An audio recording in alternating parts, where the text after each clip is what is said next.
మెదక్ జిల్లా కొల్చార మండలం పైతర గ్రామంలో శ్రీ శ్రీ శ్రీ భ్రమరాంబ సహిత మల్లికార్జున స్వామి కళ్యాణ వేడుకలు సోమవారం కమనీయంగా జరిగాయి. పైతర గ్రామంలో అతి పురాతనమైన మల్లికార్జున స్వామి దేవాలయంలో కొలువుదీరిన భ్రమరాంబ మల్లికార్జున స్వామి కళ్యాణోత్సవ వేడుకలు మాధవానంద సరస్వతి స్వామి ఆశీస్సులతో శివపార్వతుల కళ్యాణం గ్రామస్తుల సమక్షంలో కన్నుల పండుగగా జరిగాయి. ఈ వేడుకలకు రంగంపేట పీఠాధిపతి మాధవానంద సరస్వతి స్వామి హాజరై లక్ష పుష్పార్చన, శివునికి పాలాభిషేకం, హోమం నిర్వహించిన కార్యక్రమాల్లో పాల్గొని భక్తులకు తీర్థ ప్రసాదాలు అందజేశారు. ముందుగా శివపార్వతులను హనుమాన్ మందిరం నుంచి కళ్యాణ వేదికపైకి డప్పు చప్పుళ్ల మధ్య ఎదుర్కోలుగా తీసుకువచ్చి కళ్యాణ తంతును ప్రారంభించారు.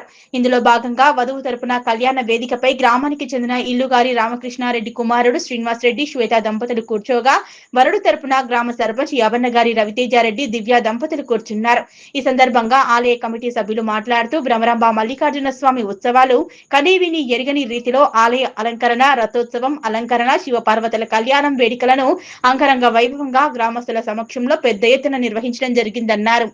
ఈ వేడుకల్లో గ్రామస్తులు పెద్ద ఎత్తున పాల్గొనడంతో పాటు ఇతర గ్రామాల నుంచి భక్తులు భారీగా తరలి రావడం సంతోషంగా ఉందన్నారు.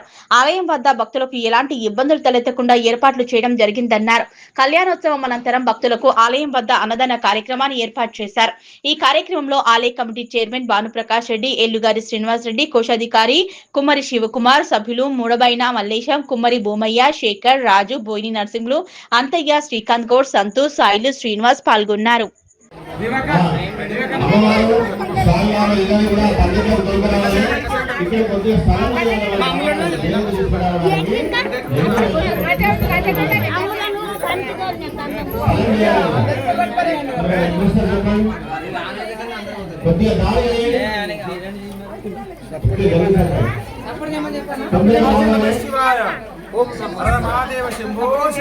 భక్తులందరూ వేచి ఉన్నారు.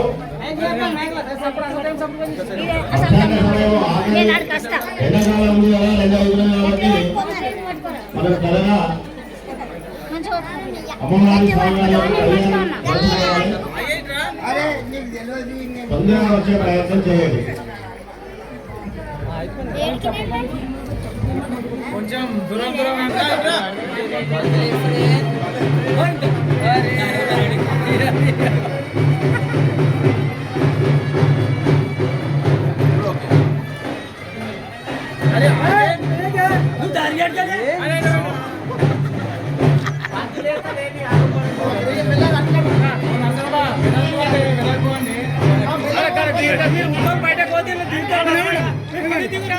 బయట